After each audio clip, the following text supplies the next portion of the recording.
Max Gorlin, Melbourne Football Club. You're listening to the Coaches Panel. This is Nat Fyfe from the Fremantle Footy Club. Trent Cotchin from the Richmond Footy Club. Scott Pendlebury from the Collingwood Football Club. You're listening to the Coaches Panel. Patrick Cooch from the Carlton Footy Club. It's Rory Sloane here from the Adelaide Crows. This is Tom Mitchell. You're listening to the Coaches Panel.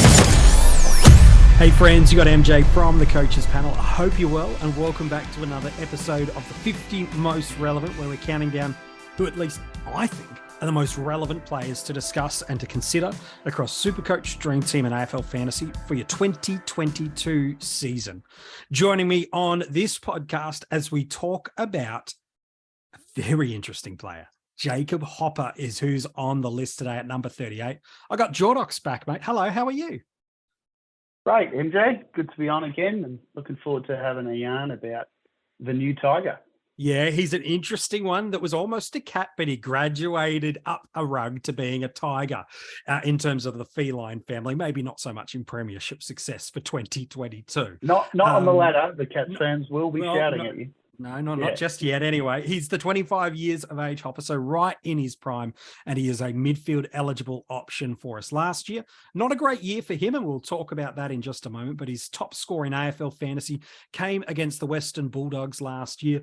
Pretty low in comparison to what he's been, an 83, while in SuperCoach, it was a 95. These do very much fall right back from what he historically has been to us. A 133 against the Gold Coast Suns back in 2021 is his career high AFL fantasy score, while it's a 137 against the team he now plays for, Richmond, in SuperCoach in 2021. His average last year in AFL fantasy means he's priced at a 66.1 average, but not really. We'll talk about his pricing in that format in a second. And then in SuperCoach, a 67 is what he's priced at. He has, in some of these formats, got incredible value built in, and in others, nice tasty slice of value. In SuperCoach, he's 332,000. I didn't stutter. 332,000. In AFL Fantasy, he's priced off a 716,000. That's actually that average where he's now got his pricing discount is based off the higher of his two most recent seasons, which is as per AF's guideline. So that'll be off his 2021 data, which we'll talk about in a sec. While in DT, he's priced a little bit cheaper for us in $540,400. And it was a pretty interesting year, Jordox, for him, wasn't it? Started looking promising, goes down with a significant knee injury in round 1. We don't see him again till round 18. Then all through September and October, the talk is he's heading down the Cattery. He's heading down the Cattery. He's heading down the Cattery. And then in a period of what felt like 48 hours, he meets with the Tigers, commits to the Tigers, and by the end of the trade period, this inside bull is now at Punt Road. And to highlight how good a trade period it was for Richmond, he wasn't even the most high-profile, exciting player that joined the Tigers. And I feel like we'll be chatting about him later in the 50 in Toronto. But, no, he had a bad year, Hopper. And it was the last thing Leon Cameron needed in what was going to be his last season, to lose a player like Hopper in round 1 to a serious knee injury, I think it was. Yeah. It wasn't a great year, but look, the year he had, and of course the change of club, is why we find ourselves talking about him, because he's got the value that you talked about. Not so much in AF, because like you said, that discount's based on a decent year. But in the other two, SuperCoach and DreamTeam, he's very relevant because we have a very good idea of what his role is going to be. Yep. We've seen him score fairly well in the past. Agree. And the price is going to be right. So it'll be about whether you can trust his body. And when a player has a year where they're injured for most of the year, it does start to trigger in our mind, oh, he's injury prone, oh, his body's not right. And I'm guilty of that. And then when researching our chat today, I saw that before 2022, he's actually been fairly resolute and his body has held up, apart from his earlier years. So his career hasn't been affected by injuries like I kind of thought it had been. It's one bad year. He's at a new club with a great role, and the price is right. So I think I'm pretty bullish on him this year. Yeah, and I think you should be too. Sometimes when we don't see a player for a long period of time, whether that be because of injury, which you alluded to already, all because of form and being played in an interesting role, which if you look at the centre bounce attendances for all of GWS last year under McVeigh and under Cameron, but certainly for Hopper at that back handful of games for the year, there's some weird volatility that was going on there from only 30% of CBAs in some of the games and then right up into the high 60+%. Part of that's easing him in, and part of that's also GWS feeling their way through a whole bunch of different things. But when a player has those kind of seasons, we forget just how good of a footballer, let alone from a fantasy perspective, what they can actually be. Back in 2021, he ranked 4th in the AFL for total stoppages, clearances, and 9th for total clearances in the entire league. While in 2019, the season that his former club, the Giants, lost that grand final to the Tigers, that year he finished 6th in the league for total stoppage clearances and 8th for total contested possessions. So if there is a footy to be won, if there is some pressure that is hitting and there is a ball on the line, Hopper is elite at being a clean and clear one-touch footballer through the game. If we dive in very briefly just to look at the fantasy numbers of last year, more just to remind us of that value that Jordox has already talked about. Last year, he averaged a 66 in AFL Fantasy and Dream Team with just the 2 scores over 80 and a top score of 88. Equally as underwhelming in SuperCoach, the average of 67, 2 90+ scores and a season high of 97. But if we were to look at what he did from 2019 to 2021, this is exactly why Jordox is talking about across formats. The price is right for us to seriously look at him. In 2019, in AFL Fantasy and Dream Team, he averaged 93.5, 9 tons, and he dipped his score below 75 just twice. That same season in SuperCoach, 95.7 average, 7 tons, and just the one under 75. In 2020, he averages a 70.4. If you want to play the adjusted averages game, knowing that we lost some of the game time played due to the shortened quarters of the 2020 Carnival season, that's an adjusted average up using the algorithm of an 88. So really solid as well. SuperCoach, he averages 91 and 5 tons, while in 2021, in Fantasy and Dream Team, that 88 average, we see it pop up again. 7 tons, and here's some ceiling for you. A 126 and a 133. So he's not just a nice 90s guy. He can pop a score for you. And SuperCoach, he averaged a career high 96.7. And that year featured 11 tons and 4 additional scores, 89+. That value is undeniable for us, isn't it, Jordox? He's priced at about an average of 80. And in SuperCoach and Dream Team, he's around about a 60. So depending on the format, you've got 30 to 35 points per game, up to 15 points per game of value.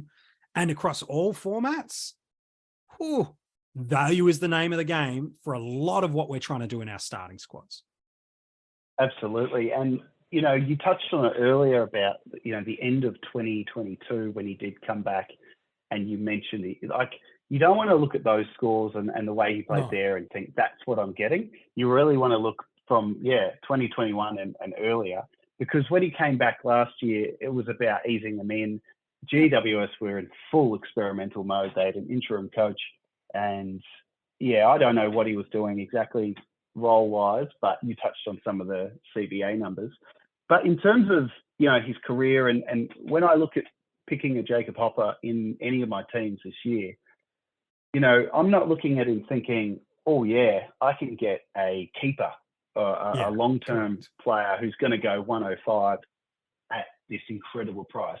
If that's what you think when you're going into this, you set yourself up for disappointment. I'm not saying it won't happen. It could happen at Richmond, but historically his best has been early 90s. But what you're getting is the aim of the game is to make money to build the rest of your squad. A stepping stone is another term for it.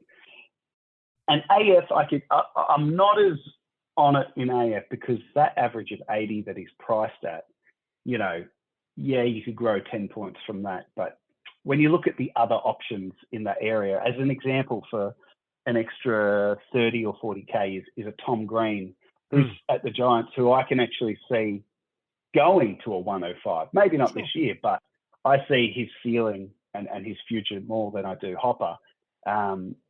but the price in Dream Team and SuperCoach is the main appeal. And if he just scores 85, 80s. It's still 25 points per game of value. Yeah. You're making your money, and then you get out in the buys and turn him into one of the absolute top dogs. Well, I think you're certainly on the money on a lot of that, man. You're right. That round 15 buy for Richmond is hugely important for Hopper. It gives you the ability to make him one of your first upgrades, to max him out early, or it gives you the opportunity to strategically go, no, I've got a guy who's got 90s within him and 120 games occasionally he could pop. I'm going to run him right to the buy. And then at the buy, it's I haven't got Rory Laird yet and he's killing me. I'm jumping on. The dependability of Clayton Oliver I'm on, or whoever that hot streak midfielder is that people are trying to jump on. You've got the ability. He gets you there. So it's a beautiful opportunity with that buy. You talked about the value in the formats. In contrast, in SuperCoach, he's at 130,000 more than Will Ashcroft, our most expensive cash cow. So sometimes at this time of the year in January, we overthink so much in the game. We build narratives that aren't there, both for the better and the worse, around certain players. And the reality is, you've got a guy who in SuperCoach who's got 3 seasons of 90 plus at 100,000 more than a cash cow. Like, what else do you actually need from a stepping stone guy at that price point? He's proven it's not just forecast. He's done it. It's not just projected. So in SuperCoach, for me, if we'll break down the formats, then I want to talk about his role at Richmond and that surge team in a sec. If you're playing SuperCoach, I think you're overcomplicating it if you're talking yourself out of him. The only narrative of why I could see you're not doing it is, I don't want a stepping stone in my midfielder. I'm just going guns and rooks. And my response to that would be no problem, but chase the value where it is, not fall in love with your structure. If you're a slave to a structure, not trying to find where the value is best for your team, then I think that's the wrong approach, but I'd understand and I'd empathize with that. Dream Team, similar. If you're in the market for a stepping stone, Hopper's an option. And AF, I agree to a point. There's obviously less value that's sitting there, but depending on where he's positioned in your midfield, a 15 points per game upside with the potential of getting on a hot stretch based on that early Richmond fixture could be enough for certain sides. Now, some might go, no, I want an Andy Brayshaw. I want a Clayton Oliver. I want a Rory Laird or a Jack Steele or a McRae. I want a Parrish. I want a Bontempelli. I want 3 of these guys. And then I'll go a little lower to the Warples and Sheeds and the Ashcrofts and the Phillips. And all of a sudden, they might not find a way to structure him in. I'm okay with that. But definitely he's in the mix. And you're right, there are other names around there too. Tom Green's a great example that people consider. Let's talk about that Richmond game style. He's in that midfield. I don't see any other world, Jordox, where he's not clearance, centre bounce, contested midfielder. Do you see any other world that he's outside of that? No, look, I don't know Jacob Hopper, the player, as well as maybe some others. Part of that is, he's been missing for a year. Part of that is he plays for an interstate side, and the fact that he's never really been overly relevant in fantasy. So I'll be honest, I don't know what other tricks he has. He's got none. Clearance. I'll tell you right there. He has got none. Yeah, okay. he is a clearance bull. That's what he is. And they do have Prestia there. They do. I feel like they're pretty similar, but I don't think you can have, too many of those players, unless you're Adelaide, of course. But in terms of his role, the question was, what's his role? I think, he's in there to get the ball out. And if memory serves, Richmond struggled with clearances last year. It's a scary thought, a guy like Hopper going to Richmond and what it could be. The other point on Hopper, and maybe just remind me, MJ, I know Taranto went on the 7 years. Was Hopper a 7-year or a Whopper as well? Same. Yeah, so deal. this is a big investment from Richmond. Clearly, they've put their draft picks, they've tied up a huge amount, an amount of their salary in these 2 guys, not to muck around with the role. And that's why I think they're both going to have pretty clear roles, and Hopper's will be at the foot of Big Nank, laying tackles, getting the quick kick out, getting that release handball, and away they go. Yeah, I think so. What Richmond, I think, have done beautifully here is they've identified that midfield core to retain this premiership window as ajar for as long as possible. An aging Trent Cotchin, heading to the back end of his career, Dustin Martin, and a often missing through injury Dion Prestia means, man, if we're a chance to maximize these generational talents for as long as we can, this is the move that gets us not just another chance at a flag now, but gives guys like Bolton and Short, who are still very, very good footballers, to still keep them right in that premiership contention for more than the years that Cochin, Rewalt, Prestia, and co will keep them in the mix. So he's an inside ball. He's playing as a centre bounce midfielder. It might take him some time to find the Richmond game style, but I'm quite confident that the surge of Richmond that is often ball forward at all costs won't have a massive impact on his fantasy numbers. Where does he score well? Stoppages. Where does he score well? First touch out of clearances. And so while the team want to get the ball moving on the side, he's not the kind of guy that Richmond would want to be surging the ball forward in panicked moments. That's where you want to use those pressured wings, those high half backs, those high half forwards, if that game style is what they're to maintain heading into the year. So I don't see the flag of, oh, it's Richmond, Hopper won't be great. I see he's the reason that their outside guys are going to get more involved because of how good he is at getting the ball out of traffic. So I think you're right. You made that comment of, oh, this is dangerous for the competition here. Yeah, Hopper's a big gain if he's fit. I think that the question too on and this has been talked about a lot with Tom Mitchell, who's a very, much more high-profile fantasy player, moving to a Collingwood, who has, since Nathan Buckley left, gone from being one of the best fantasy sides to one of the lowest, and whether or not the appeal of Hopper going to Richmond, but that I could have that conversation when we're talking Taranto, but of course it doesn't matter with Hopper. He doesn't have to score 105. He doesn't have to. That's right. Go against the trend of Richmond recent years of where it's kind of dusty or nothing for fantasy. He just has to chip away at 80s or 90s and he'll make you the money. So I think you're right. I agree with what you're saying. Richmond have to morph a little bit. They can't keep doing the same thing. Yeah. And having these two players is only going to change the dynamics as well. So I think so. For me, there's crazy value in this guy. And in two of the three formats, it's so freaking obvious that it's there. More in SuperCoach, it's there in DT, and in AF, he might fall out of some structures. But for me, if you're looking for a guy that's going to give you significant value in terms of score per output, Hopper has to be a consideration. That might change over the preseason with more cows coming through, with different things being known. But that's what January is all about. It's about opening the lineup. There's a long way to go before we get close to, there's over 50 days of till preseason. It will go quick. It'll go quick.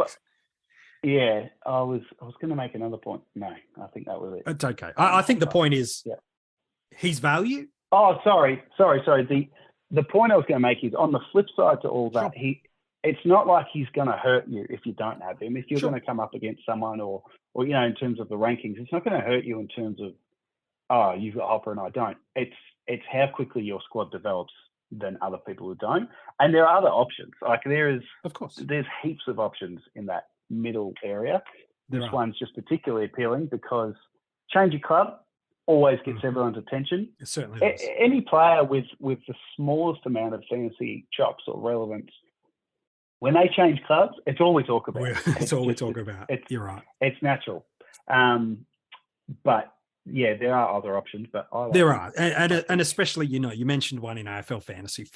I know some look at Hopper and go, I'm picking him everywhere. And I go, I totally get that. Others go, I'm only picking him in the limited trades formats. I get that.